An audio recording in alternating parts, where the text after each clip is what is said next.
رحمت دو عالم صلی اللہ علیہ وآلہ وسلم کی زبان کے موتی، نیند سے جا کر پڑھنے کی دعائیں۔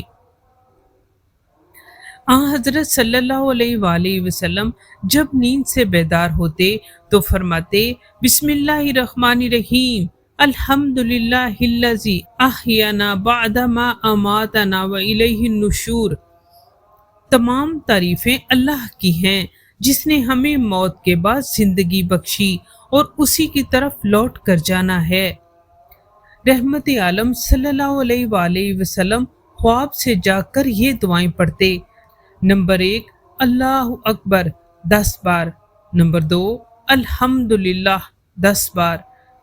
نمبر 3، سبحان اللہ و بحمدہ 10 بار۔ نمبر 4، سبحان الملک القدوس 10 بار۔ نمبر 5، استغفر اللہ 10 بار۔ نمبر 6، لا الہ الا اللہ 10 بار۔ نمبر 7، اللہم انی اعوذ بک من ضیق الدنیا و ضیق یوم القیامہ۔ اے اللہ، میں پناہ مانگتا ہوں تجھ سے دنیا کی تنگیوں سے اور روز قیامت کی تنگیوں سے۔